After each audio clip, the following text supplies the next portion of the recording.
ప్రభువునందు ప్రియ సహోదరి సహోదరులకు యేసుక్రీస్తు ప్రభునామంలో అందరికీ కూడా శుభవందనాలు తెలియజేస్తూ ఉన్నాను. దేవుని వాక్యాన్ని చదువుకొని మనం ముందుకు వెళతాం. రోమాపత్రిక 4వ అధ్యాయము 8వ వచనము. ప్రభువు చేత నిర్దోషి అని ఎంచబడిన వాడు ధన్యుడు. ప్రభువు చేత నిర్దోషి అని ఎంచబడిన వాడు ధన్యుడు. ప్రార్థన చేసుకుందాం. ప్రేమగల తండ్రి, కృపగలిగిన ప్రభువా, మీ ఘనమైన నామమునకు స్తుతులు స్తోత్రాలు చెల్లిస్తూ ఉన్నాము.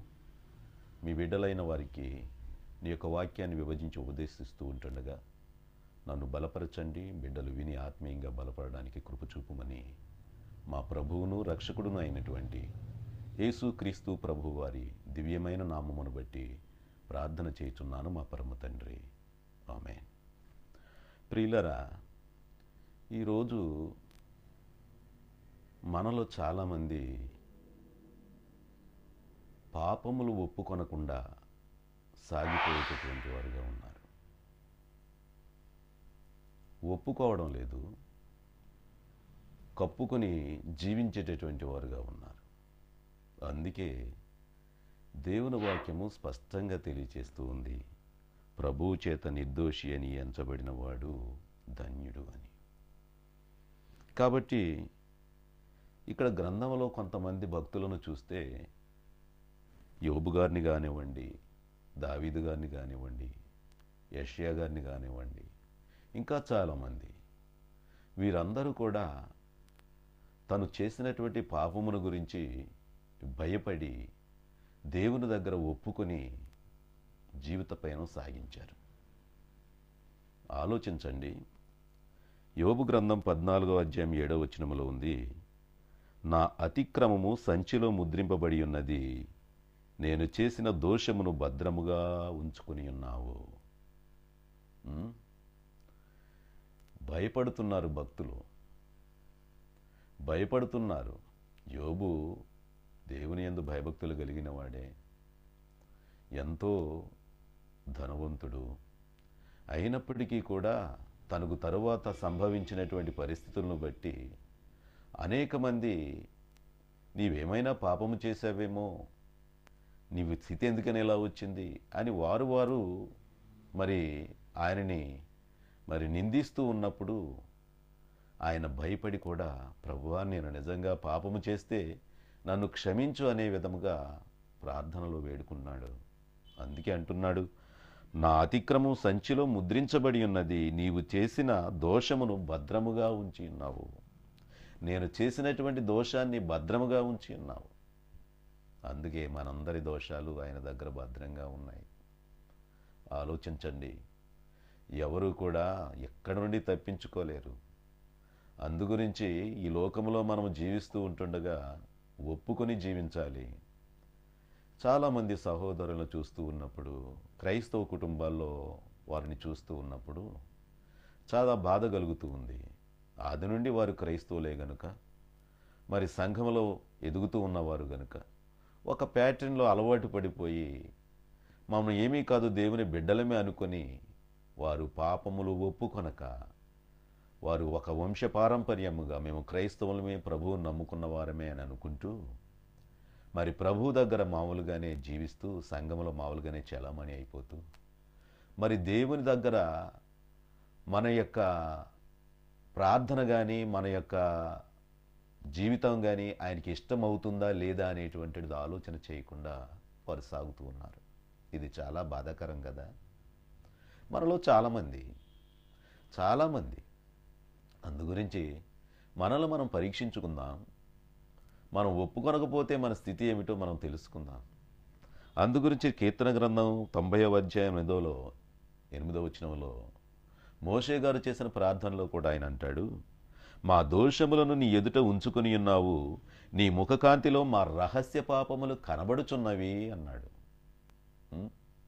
ఆయన దగ్గర ఉంచుకుని ఉన్నాడట దోషాలన్నీ, చిట్టా అంతా. ఆయనేమో ముద్ర, ఆ యొక్క సంచిలో ముద్రించి ఆయన నీ దగ్గర ఉంచుకున్నావు అంటున్నాడు యోబు గారు. ఈయనేమో మా దోషములను నీ ఎదుట ఉంచుకొని ఉన్నావు, మేము వచ్చేసరికి నీ ముఖకాంతిలో మా రహస్య పాపములు కనబడుతున్నాయి అంటున్నాడు. అయ్యా, తమ్ముడు, చెల్లి, ఆలోచించు నాన్న, ఎక్కడికి వెళ్ళిపోతున్నాం? ఏ విధంగా బ్రతుకుతూ ఉన్నాం? ఉం? ఎన్నిసార్లు చెప్పినా దీని గురించే చెబుతున్నారు అని బాధపడకండి. మార్చుకోనండి, ప్రభు దగ్గర ఒప్పుకొనండి. ఆనాటి భక్తులందరూ కూడా ఒప్పుకొని నలిగిపోతున్నారు. మేము అక్కడికి వెళ్ళిన తర్వాత మేము బోన్లో నిలబడవలసి వస్తుందేమో, మేము దోషగా ఉండవలసి వస్తుందేమో, అగ్నిగుండానికి వెళ్ళిపోయేవారుగా ఉంటామేమో, ఆ ఉగ్రత మేము తట్టుకోలేమయ్యా. అందుగురించి ఈ లోకంలో మమ్మల్ని ఏం చేయమంటావయ్యా? ఆ విధంగా మేము చేస్తామయ్యా, మేము ఒప్పుకుంటామయ్యా, మేము ప్రలాపించి ఏడుస్తున్నామయ్యా అని అంటున్నారు. ఈరోజు ప్రలాపించి ఏడవడం కాదు కదా, కనీసం నీలో ఈ లోపం ఉన్నది సరి చేసుకోయి అంటే ఆ సరి చేసుకునే వారి మీదకి అడ్డంగా వెళ్ళిపోయి దెబ్బలాడేవాళ్ళుగా ఉన్నారు. కానీ సరి చేసుకుని దైవదాసుడు ఈ విధంగా చెప్పాడు కాబట్టి దీనికి నేను లోబడి జీవించకపోతే పరమున నేను అక్కడ ప్రభువు దగ్గర నేను ఎలా ఉంటాను, ప్రభువు దగ్గరికి ఎలా వెళ్ళగలనని ఎప్పుడైనా చింతించావా? ఆలోచన చేసావా? ఆలోచన చేయి. అందుకే కీర్తనాకారుడైన దావీదు కూడా అంటాడు, గొప్ప పాపము చేసి కూడా తను ఒప్పుకుంటున్నాడు. 32వ అధ్యాయం 5వ వచనములో, నా దోషము కప్పుకొనుక నీ ఎదుట నా పాపమును ఒప్పుకొంటిని. చూసారా ప్రియమైన తమ్ముడు, చెల్లి, అందరూ ఒప్పుకుంటున్నారయ్యా. నీవు ఒప్పుకున్నావా? నువ్వు ఒప్పుకున్నావా? లేకపోతే కప్పుకొని నువ్వు బ్రతుకుతూ ఉన్నావా? ఎవరిని మోసం చేస్తున్నాను అనుకుంటున్నావా? ఎవ్వరూ మోసింపబడరు. మనుషుడు ఏమి విత్తునో ఆ పంటనే కోస్తాడని ప్రభువు చెప్పాడు. అందుగురించి నీ యొక్క ఫలాలను బట్టే నీవు మోసపోతున్నావు. రేపు నిర్దాక్షిణ్యంగా ఆ యొక్క అగ్నిగుండానికి వెళ్ళిపోవడానికి నువ్వు సిద్ధంగా ఉన్నావు. ఒప్పుకోకుండా నువ్వు పాటలు పాడుతున్నావా?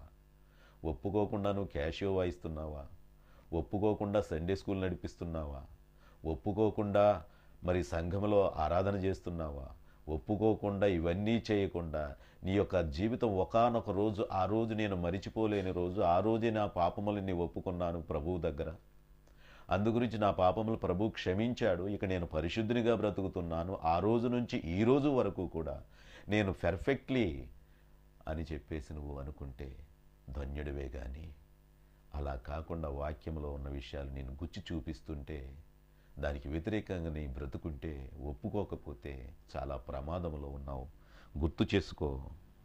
అందుకే యోబు గారు కూడా అంటున్నాడు చూడండి, 31వ అధ్యాయము 33, 34 వచనాలలో అంటున్నాడు. ఆయన ఏమంటున్నాడు? ఆదాము చేసినట్లు నా దోషములను దాచిపెట్టుకుని, ఆదాము చేసినట్లు నా దోషములను దాచిపెట్టుకొని, ఆదాము ఏమి చేశాడు? తినవద్దన్న పండు తిన్నాడు, భయపడిపోయాడు, దేవుడు వచ్చే సమయానికి భయపడిపోయాడు, ప్రక్కకు వెళ్ళిపోయాడు, ఇక దేవుని దగ్గర కనబడదనుకున్నాడు. ఆ విధంగా భయపడిపోతూ చాటుకు వెళ్ళిపోయాడు, సిగ్గుపడిపోతున్నాడు.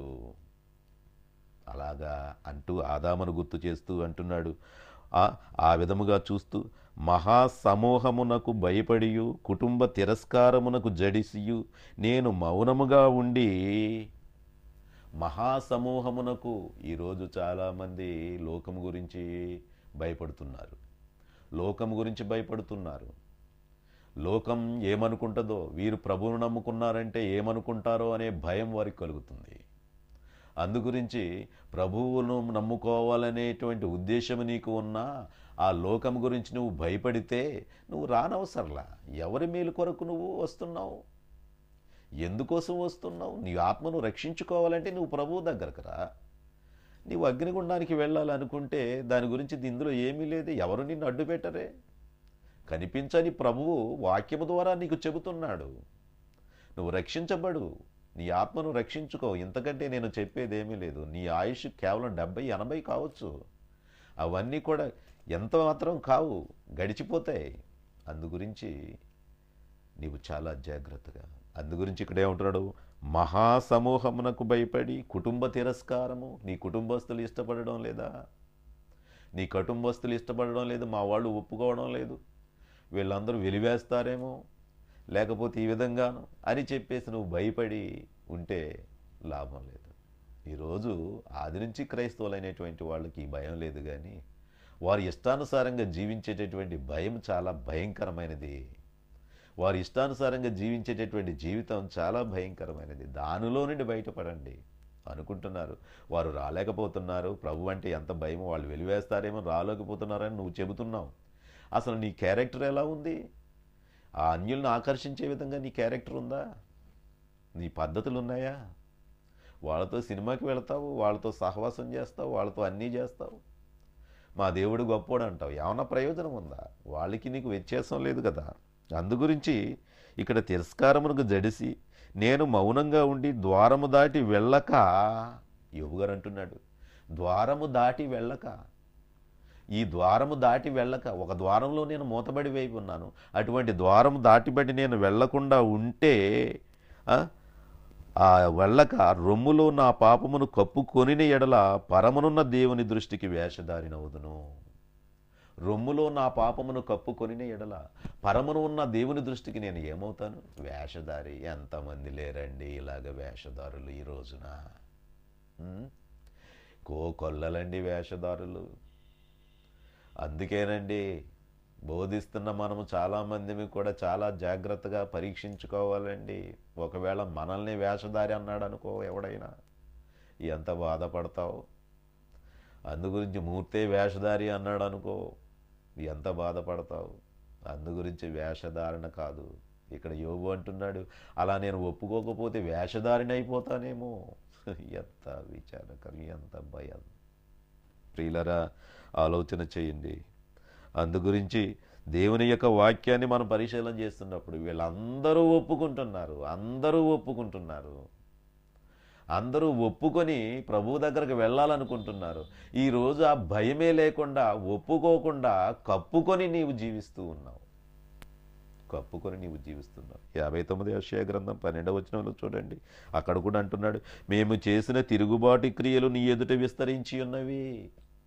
మేమేమేమైతే చేసామో అవన్నీ కూడా నీ దగ్గర విస్తరించి ఉన్నవి. మా పాపములు మా మీద సాక్ష్యము పలుకుచున్నవి, మా తిరుగుబాటు క్రియలు మాకు కనబడుచున్నవి, మా దోషములు మాకు తెలిసే ఉన్నవి. ఏమండి, ఎవడిది వాడికి తెలియదా? తెలుసు. ప్రతి వాడిది తెలుసు. వాడు చేసిన పాపం వాడికి తెలియదా? వాడు ఆడిన అబద్ధం వాడికి తెలియదా? వాడిని దూషించిన విధానం వాడికి తెలియదా? ప్రతిదీ తెలుసు.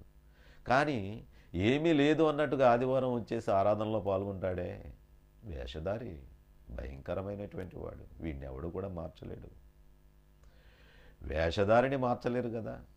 అందుగురించి మాకు అన్నీ తెలిసే ఉన్నవి, అన్నీ నేనేమేమి చేశాను అన్నీ కనబడుతూ ఉన్నాయి నాకు.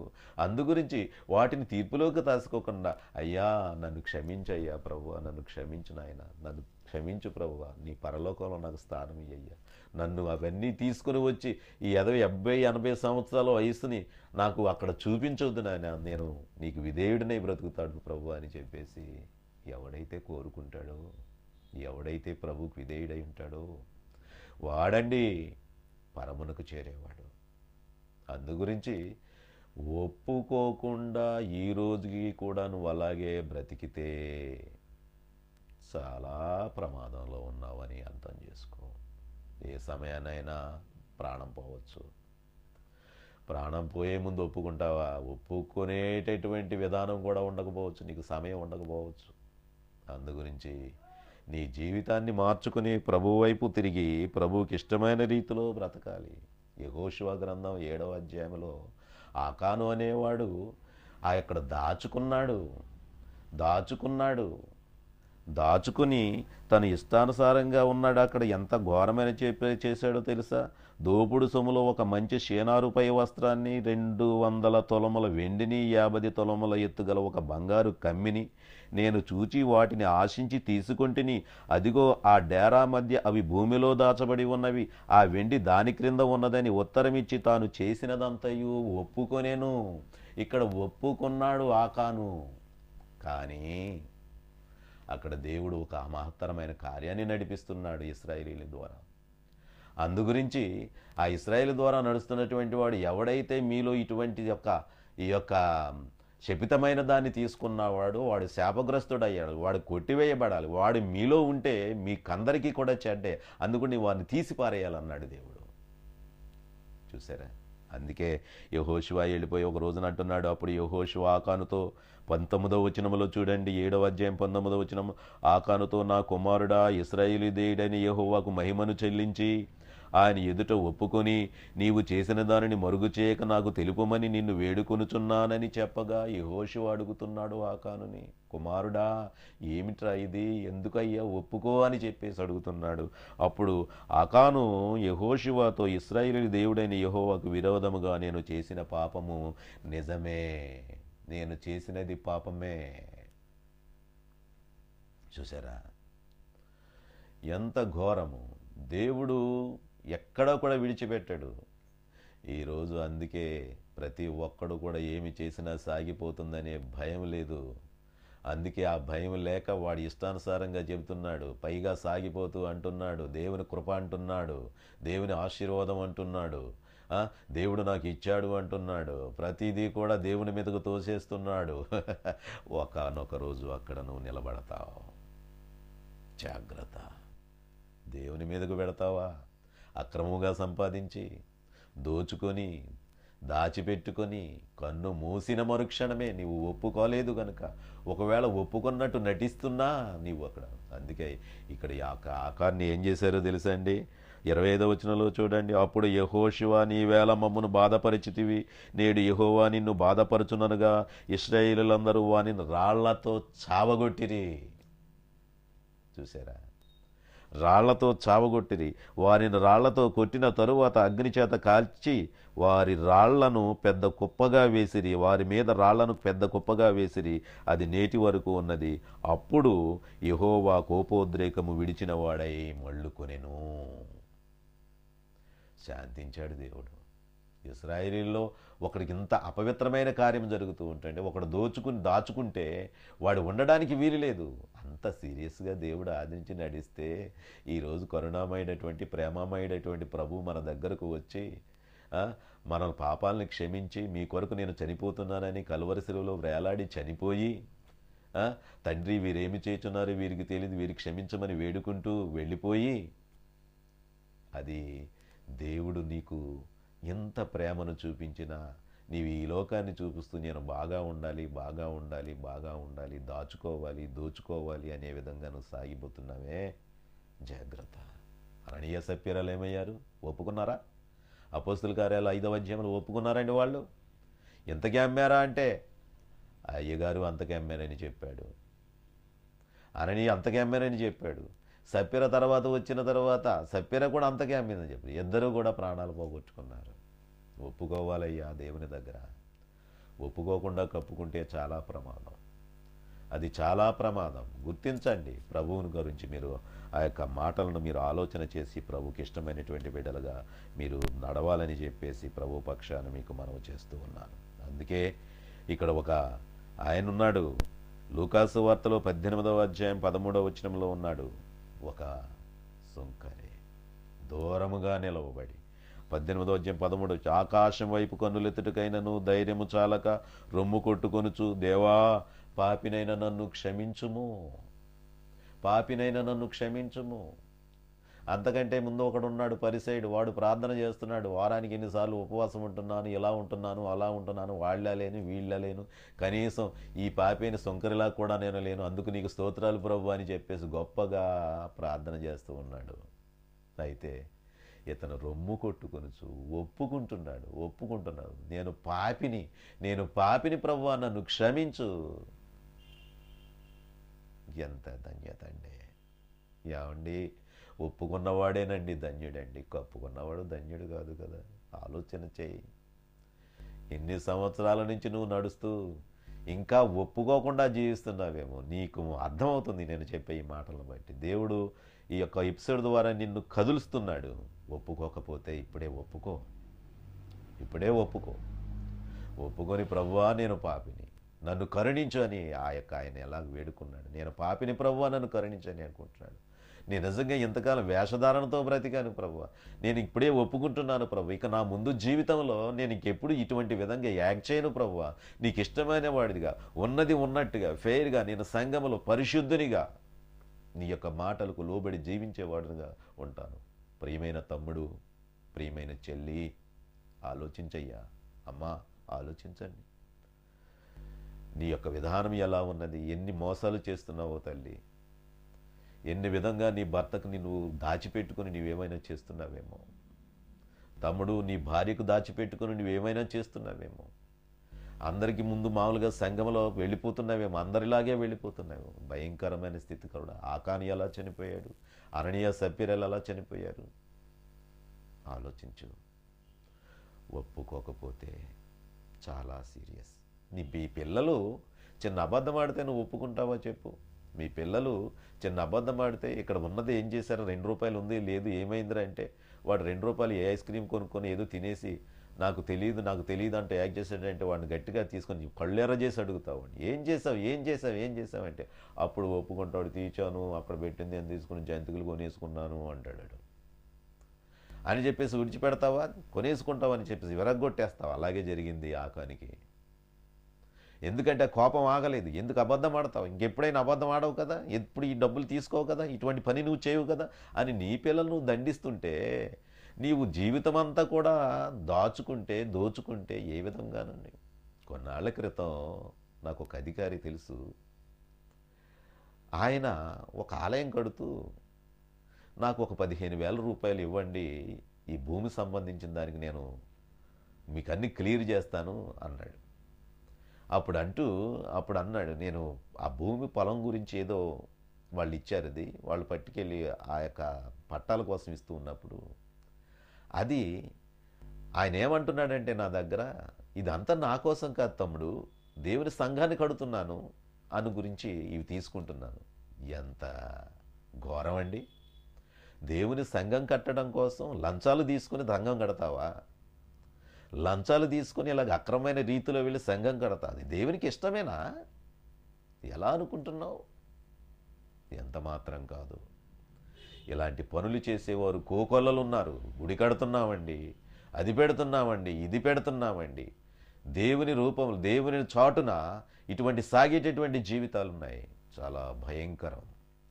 అందుగురించి ప్రియులారా, ఇలా చేస్తున్న నీ బిడ్డలు చిన్నది చేస్తే తప్పు చేశారని వాడిని ఒప్పుకోను నువ్వు, శిక్షించే నువ్వు దేవుని శిక్ష నుండి తప్పించుకుంటావా? ఆలోచించు. నువ్వు దేవుని శిక్ష నుండి తప్పించుకుంటావా? అందుగురించి దేవుని యొక్క వాక్యం బాధపడుతున్నాడు దేవుడు.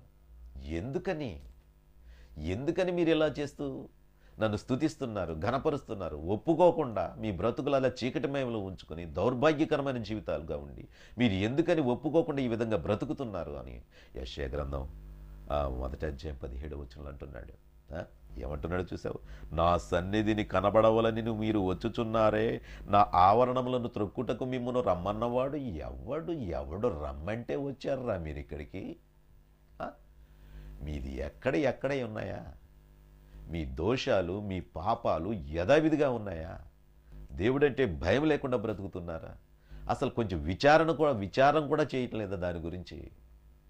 ఆ విధంగా మీరు ఉంటూ ఇక్కడికి వచ్చేసి స్తుతులు చెల్లించేస్తున్నారు, పాటలు పాడేస్తున్నారు, ఎంతెంతో చేస్తున్నారు, లక్షల రూపాయలు ఖర్చు పెట్టేస్తున్నారు, ఇదంతా ప్రభు కొరకే చేసేస్తున్నామంటున్నారు. ఎంత వేషధారులరా మీరు! ఎవడు రమ్మంటే నా సన్నిధికి వచ్చారు? ఎంత బాధగా సీరియస్గా మాట్లాడుతున్నాడు దేవుడు. కాబట్టి ఆ సీరియస్నెస్ నీకు తెలియడం లేదా? ఎంత సీరియస్గా దేవుడు మాట్లాడుతున్నాడో నీకు తెలియడం లేదా? ఆలోచించు. కఠినం చేసుకోకు. నీ మనసుని కఠినం చేసుకొని ఈ బాధలన్నీ ఎలాగ ఉంటాయంటే, కఠినమైపోయి ఉంటే ఏంటో తెలుసా? నీదిక భ్రష్ట మనస్సు. నీకు కంప్లీట్గా సాతానికి అప్పగించేశాడు మిమ్మల్ని. ఇంకా అదే ఆ బోధలు అలాగే ఉంటాయి లేరా, వాళ్ళు అలా చెప్తూ ఉంటారు లేరా, ఇవన్నీ మామూలే, ఇవన్నీ ఎవడ నడుస్తాడు రా ఇవన్నీ? నడు పద చూడండి, ఆ అమౌంట్ ఏమైందో చూడండి, అది ఏమైందో చూడండి, ఇది ఏమైందో చూడండి, ఆ సంఘంలో డబ్బు అదేం చేశారు, ఇదేం చేశారు, ఇవన్నీ. ఇది ఒక జీవితం, ఒక అలవాటైనటువంటి జీవితంగా అయిపోయి మిమ్మల్ని మీరు మోసపుచ్చుకుంటూ అగ్నిగుండానికి వెళ్ళిపోతున్నారరా మీరు. ఒప్పుకోవడం లేదు. సరే, ఒప్పుకోకుండా మీరేం చేస్తున్నారు? పొడవాటి ప్రార్థనలు చేస్తున్నారు, కన్నీటి ప్రార్థనలు చేస్తున్నారు. శనివారం ప్రార్థన. ఏంటయ్యా ప్రార్థన అండి? ఇప్పుడే ఒక అమ్మ వచ్చి నాతో ఉపవాసం చేశానన్నా, ఉపవాసం ఉందన్నా. ఎందుకని ఉపవాసం చేసావమ్మా అంటే, నాకు మామూలుగా చేయాలని ఉపవాసం ఎందుకమ్మా? వేషధారణ కదా ఇది. ఇప్పుడే అందుగురించి ఉపవాసాలు కాదు కావలసినవి, నీ క్యారెక్టర్ బాగా ఉండాలి. అందుకే మీ క్యారెక్టర్ బాగోనంతసేపు కూడా ఆయన మీ ప్రార్థన ఆలకించాడు. 59 యెషయా గ్రంథం చూడండి, మొదటి 2 వచనాలు. 59 యెషయా గ్రంథం మొదటి 2 వచనాలు. రక్షింపబెడనేరకయుండునట్లు యెహోవా హస్తము కొరచ కాలేదు, విననేరకయుండునట్లు ఆయన చెవులు మందము కాలేదు. మీ దోషములు మీ దేవునికిని మీకును అడ్డముగా వచ్చెను, మీ పాపములు ఆయన ముఖమును మరుగుపరచెను గనుక ఆయన ఆలకింపకున్నాడు. నువ్వు అనుకుంటున్నావు టవర్ను పెట్టేస్తుంది నా ప్రార్థన, కన్నీళ్ళతో తడిచేసి పరుపు అంతా తడిసిపోతుంది, లేకపోతే ఎదరంతా మోకాళ్ళంతా నల్లబడిపోతున్నాయి, అయ్యి బాబు ఎంత ప్రార్థన చేసేస్తున్నాను, ఎంత ప్రార్థన చేస్తున్నాను, గంట చేస్తారండి, గంటన్నర మా ఆయన గారండి 2 గంటలు చేస్తారండి తెల్లవారుజాము. ఏంటి ఆ ప్రార్థన అంటే మొత్తం ఇదే ప్రార్థన. ఏది ప్రార్థన? దీవించు ప్రభువా, దీవించు ప్రభువా, ఆశీర్వదించు ప్రభువా, ఆశీర్వదించు ప్రభువా, ఇంకా లేకపోతే తెరవాలి ప్రభువా, నువ్వు నాకు ద్వారాలు ఇచ్చేయాలి ప్రభువా, అది చేయాలి ప్రభువా, ఇది చేయాలి ప్రభువా. దౌర్భాగ్యుడా, ఏమిటిరా ప్రార్థన? ఏమిటా ప్రార్థన? ఆ ప్రార్థన వెళ్తుందా? అదే అంటున్నాడు ఇక్కడ, అదే అంటున్నాడండి. సీరియస్, బీ సీరియస్లీ అదే అంటున్నాడు. రక్షింపబడనేరకి ఉండునట్లు యెహోవా హస్తము కురచు కాలేదు, విననారకి ఉండునట్లు ఆయన చెవులు మందము కాలేదు. మీ దోషములు మీ పాపములు ఆయనకు మీకు అడ్డుగోడగా వచ్చేది కాబట్టి మీ ప్రార్థన నాట్ ఎక్స్పెక్టెడ్. కాబట్టి జాగ్రత్త, జాగ్రత్త. దేవుడు చాలా సీరియస్గా అడుగుతున్నాడు. వేషధారిగా బ్రతుకుతున్నావా? నువ్వు అడిగేస్తున్నావు, అడిగినట్టు వచ్చేస్తుంటే ఒప్పేసుకుని అనుకుంటున్నావు, కానీ ఎంత మాత్రం కాదు. జాగ్రత్త ప్రియమైన సహోదరి సహోదరుడు, ఆలోచన చేయి. అందు గురించి ఆయన ఆలకింపచట్లేదు. నువ్వు ఆయనని వ్యర్థంగా ఆరాధిస్తున్నారు. మీరు చేసేటటువంటి వ్యర్థమే. అందు గురించి ఆయన సన్నిధిలో మీరు చాలా జాగ్రత్తగా ఉండండి.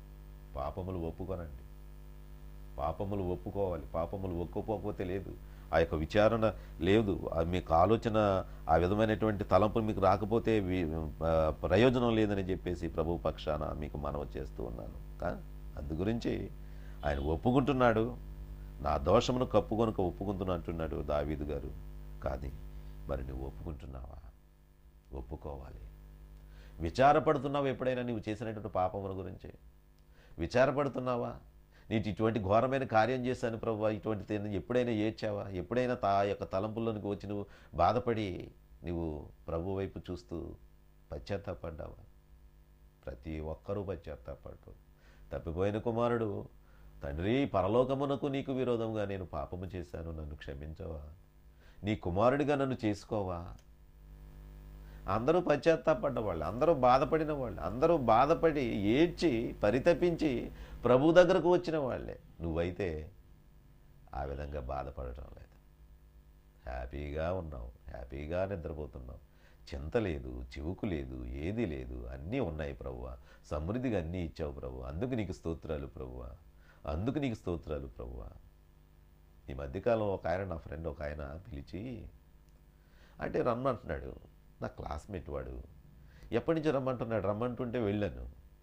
ఎప్పటి నుంచో అలాగ రమ్మంటున్నాడని సరే ఈసారి వస్తాను రా అని చెప్పేసి ఇంటికి వెళితే మంచి విలువైన బంగ్లా కట్టాడు, బిల్డింగ్ కట్టాడు. మంచిదే.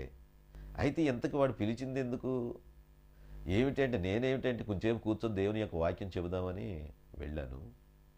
అయితే అతను ఈ స్థితిలో ఉన్నాడని నాకు తెలియదు. అయితే అతని స్థితి అది ప్రతిదీ రూమ్కి తీసుకుని వెళ్ళి ఇది చూడు, ఇది ఎక్కడి నుంచి రప్పించాను చూడు, ఇది ఎక్కడి నుంచి రప్పించాను, ఇది ఎక్కడ రప్పించాను చూడు అని చెప్పేసి అవన్నీ చూపిస్తూ దానికోసమే చూస్తూ ఉంటుంటే సర్లే రా అని కూర్చోబెడుతుంటే అంటే ఏంటి మరి దేవుని యొక్క వాక్యం గురించి చర్చించుకుందాం రా అని చెప్పేసి అంటే అప్పుడు దాని గురించి అంత సముఖత వ్యక్తం చేయడం లేదు.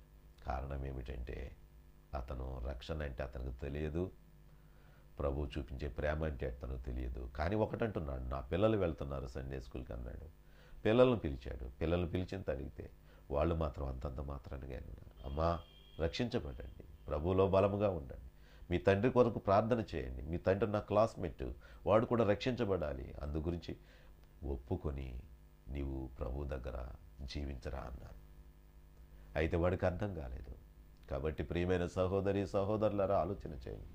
ఎంతమంది ఈ రోజును ఒప్పుకోకుండా తన జీవితాలను ఆ విధంగా సాగబెడుతూ ఉన్నారు. కప్పుకొని వెళ్ళిపోతున్నటువంటి వారు ఉన్నారు.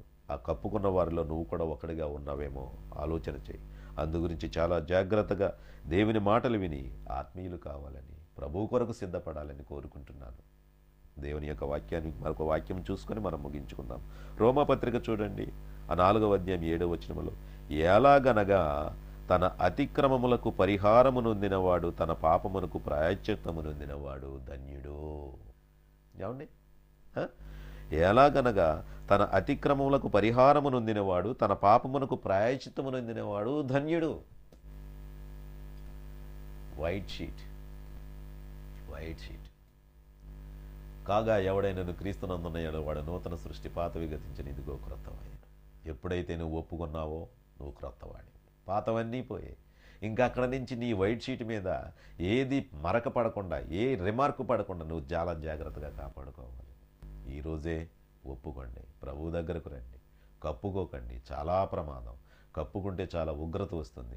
ఆ ఉగ్రత నుండి తప్పించబడడానికే యేసుక్రీస్తు ప్రభువారు 2016 సంవత్సరాల క్రితం ఈ లోకానికి వచ్చారు.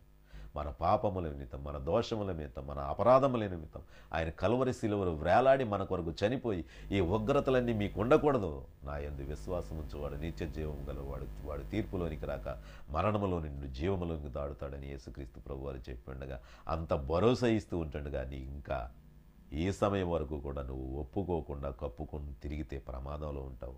ఇప్పుడే, ఈరోజే నీ సంఘంలో నువ్వు ఒప్పుకొని, ప్రభు దగ్గర ఒప్పుకొని నీ సంఘంలో యథావిధిగా నీ మంచి జీవితాన్ని కొనసాగించు. అట్టి కృప దేవుడు మీకు అనుగ్రహించునుగాక. ప్రార్థన చేసుకుందాం. ప్రేమగల తండ్రి, కృపగలిగిన ప్రభువా, మీ ఘనమైన నామమునకు స్తుతులు స్తోత్రాలు చెల్లిస్తున్నాం.